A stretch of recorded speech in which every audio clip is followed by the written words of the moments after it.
When it came to Home Alone, Warner Brothers made the biggest mistake in movie history. Home Alone turned 35 years old this year. So here's some things I bet you never knew about it. The story behind Home Alone starts in the late 1970s, when filmmaker John Hughes and his wife Nancy welcomed their two children, John and James. About 10 years later, Hughes was packing for a family vacation when he got an idea. He later told Time magazine, "I was going away on vacation and making a list of everything I didn't want to forget, and I thought, well, I better not forget my kids. Then I thought, what if I left my 10-year-old son at home?" What'd he do? He ended up writing 8 pages of notes that soon became a full screenplay. He imagined that a child would most likely be afraid of robbers, and so that became the basis of Home Alone. At that point, Hughes was already an established Hollywood hitmaker, with Vacation, 16 Candles, The Breakfast Club, and Ferris Bueller on his resume. So Warner Brothers snapped up the rights to Home Alone and put the movie into development. But the studio only wanted to give it a $10 million budget. John Hughes reluctantly agreed, even though average movie budgets around that time were $30 million. It seems that John Hughes knew $10 million wouldn't be enough. Legend has it that Hughes then secretly met with studio executives at 20th Century Fox before the film went into production to see if they could work out a backup plan if Warner Brothers proved to be inflexible on the budget.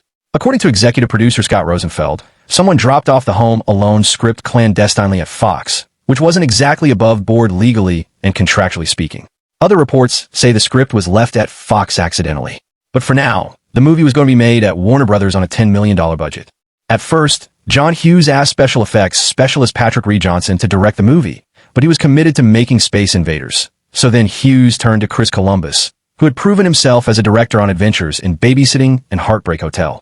Columbus was originally going to direct National Lampoon's Christmas Vacation, which John Hughes had written, but he actually left during pre-production after clashing with Hughes gave Columbus the scripts to Home Alone and Reach the Rock. Columbus chose the former because he thought it was funnier and he liked its Christmas setting. The director then did an uncredited rewrite on the movie and added the character of Old Man Marley, which gave the film a more serious undercurrent, plus a more emotional and happier ending. And then it came time to find the cast. Hughes suggested Macaulay Culkin after working with him on Uncle Buck. But still, Columbus auditioned 200 other actors, seeing it as his directorial responsibility. John Mulaney later said he was asked to audition for the role of Kevin after being scouted in a children's sketch comedy group, but his parents wouldn't let him audition. Columbus finally met with Macaulay Culkin and agreed he was the perfect choice. Culkin was 9 years old when they shot Home Alone, and he was paid $110,000 for the movie. Robert De Niro and John Lovitz both turned down the role of Harry, which went to Joe Pesci. Daniel Stern, meanwhile, was cast as Marv. During pre-production, he found out that the shoot was going to be 8 weeks instead of 6, and that they wouldn't be paying him more, so he temporarily dropped out of the project. Daniel Roebuck was then hired as his replacement. But after 2 days of rehearsal, Columbus fired Roebuck for lacking chemistry with Joe Pesci, and then the producers went back in negotiations with Daniel Stern and convinced him to return to the role. The part of Uncle Frank was originally written for Kelsey Grammer, but he wasn't available, so it went to Jerry Bauman. They shot one scene during pre-production, the movie within the movie, Angels with Filthy Souls. To make it look authentic to the 1930s, they shot on black and white negatives and used period-appropriate set dressing and props. Principal photography then began on February 14, 1990, in Chicago and its suburbs. The exteriors of the Home Alone house were shot at a 3-story home on Lincoln Avenue in the North Shore village of Winnetka, Illinois. The only interiors of that house that are in the movie are of its main staircase and first-floor landing. The rest of the home's interiors were duplicated on a soundstage, which allowed for more room for equipment and crew members. And by soundstage, I mean a high school gym, specifically New Trier High School's gym, which is where Hughes also shot Uncle Buck and Ferris Bueller. Home Alone also built the plain interiors on the school's basketball courts, and the scene where Kevin Wade's and his neighbor's flooded basement was shot at the empty swimming pool at New Trier High School. Hughes did this a lot. The Breakfast Club library was also a recreation-built and high school gym. Other Chicago area locations include Hubbard Woods Park, Trinity United Methodist Church in Wilmette, Grace Episcopal Church in Oak Park, and O'Hare International Airport, which served as itself an Orly Airport in Paris. Cinematographer Julio Mackett shot a lot of Home Alone with low, wide angles to replicate a child's point of view. Pretty quickly into production, Hughes and Columbus blew past Warner Brothers' initial budget. Cost ballooned to $14.7 million within the first few weeks. And so Warner Brothers demanded that they cut $1.2 million from the budget, but the filmmakers refused. They argued that they needed the extra money, and then bam. Warner Brothers shut down production, which was a big mistake. Fox swooped in, just as John Hughes hoped it would, and the movie was now a 20th Century Fox film with a budget of $18 million. Filming then continued in the Chicago area. John Candy was only available for one day to shoot his scenes, so they jammed them into a 23-hour shooting day. He mostly did the part as a favor to John Hughes, and was only paid $414 for his appearance. But to make up for it, Hughes allowed Candy to go off script, and he improvised a lot of the dialogue. DP Julio Mackett, meanwhile, said Joe Pesci was harder to work with than Macaulay Culkin. Pesci didn't think the dialogue was good enough for his acting abilities, and he also didn't like the film's early call times because he couldn't play golf beforehand. Pesci apparently complained hard enough about this that they moved start times back from 7 a.m. to 9 a.m. But then that meant that they had less time to shoot night scenes, as Culkin wasn't legally allowed to work later than 10 p.m. Joe Pesci kept his distance from Macaulay Culkin off-screen to maintain their animosity on-screen. Pesci and Stern also had a hard time curbing their foul language on set around Macaulay Culkin. Stern ended up saying shit in the movie by accident when his foot goes through the pet door, and all of the film stunts were also a cause of tension on set.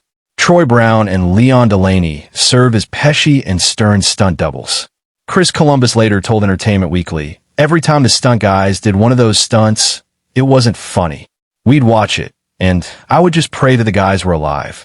At first, they tried to shoot the stunts with safety harnesses on the stunt performers, but then they were visible on camera, so they just did the stunts without them."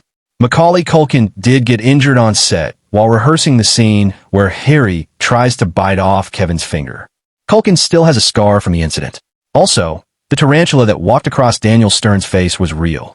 Santa Moses, who played Tracy, said the family running through the airport was one of the hardest things to shoot. It's a quick scene, but it required several days of filming due to the thousands of extras who were all meticulously choreographed by the assistant director's team. Home Alone then wrapped production on May 8, 1990, after 83 days. Columbus first hired Bruce Broughton to score the film, and his name even appeared on early posters. But then Broughton got busy with the Rescuers Down Under, so he had to leave the project. Columbus then jokingly suggested John Williams, and then he thought, what the hell, let's try getting him. He was able to contact Williams through Steven Spielberg. In case you didn't know, Columbus wrote The Goonies and Gremlins for Amblin Entertainment, and then John Williams agreed to compose Home Alone score, leading to the legendary main theme, Somewhere in My Memory, which, in case you're not aware, has a full set of lyrics written by Leslie Bricusse. Fox was originally going to release Home Alone on Thanksgiving weekend 1990, but to avoid competition with Three Men and a Little Lady, it moved up the release date to mid-November. But before that, the studio held preview screenings of Home Alone at about 1,000 theaters. Those were so successful that 5% of the preview audiences returned when the movie opened for real. Home Alone opened on 1,202 screens in the U.S. on November 16, 1990. It did $17 million opening weekend, landing at number 1.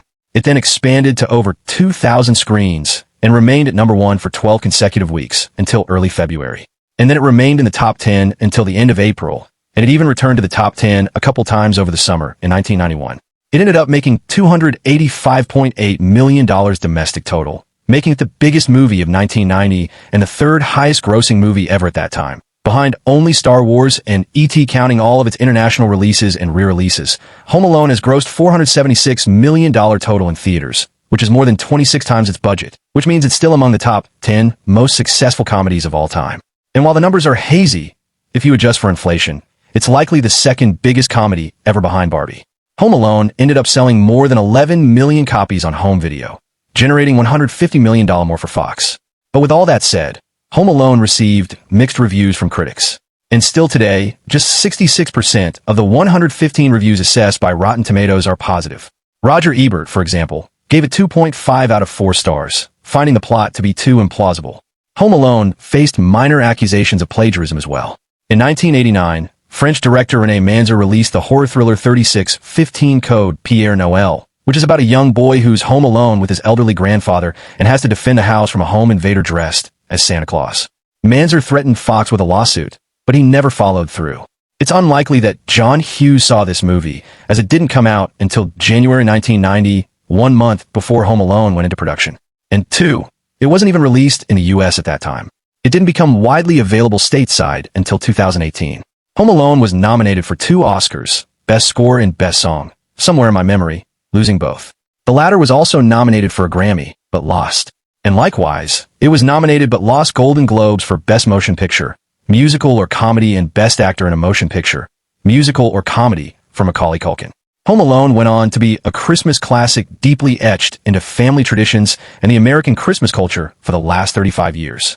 It's also massively popular in Poland, where it plays on TV every Christmas Eve. In 2010, Polish TV station Polsat decided not to air the movie, and 90,000 people protested the network on Facebook. Former U.S. President Gerald Ford also cited Home Alone as his favorite film. Home Alone sparked an entire franchise, which included 3 video games and 6 movies total. Home Alone 2, Lost in New York, came out in 1992, once again written by Hughes and directed by Chris Columbus. Macaulay Culkin made $4.5 million on that film, a major pay raise from the original. The sequel did $359 million against a $28 million budget. Then you got Home Alone 3, in theaters in 1997, which was written by John Hughes but featured all new characters. It was less successful, doing $79 million against a $32 million budget. There were then 2 straight-to-TV spin-off films in 2002 and 2012. Over the years, there were talks of doing a 3rd film with Kevin and his son. And in 2018, Ryan Reynolds was attached to produce Stone Alone, an R-rated adult take on Home Alone, but it never came to be. Eventually, Disney made Home Sweet Home Alone in 2021, which went straight to Disney+. This was once again about a new family, but included the return of Buzz McAllister. Meanwhile, Macaulay Culkin, now 45 years old, has repeated or paid tribute to the character of Kevin many times over the years. In 2018, he reprised the role in a Google Assistant ad, and he just brought Kevin McAllister back again in new ads for Home instead. Thanks for watching. If you've made it to the end of this video, subscribe to Pop Culture Flex for more movie histories and content. Peace out.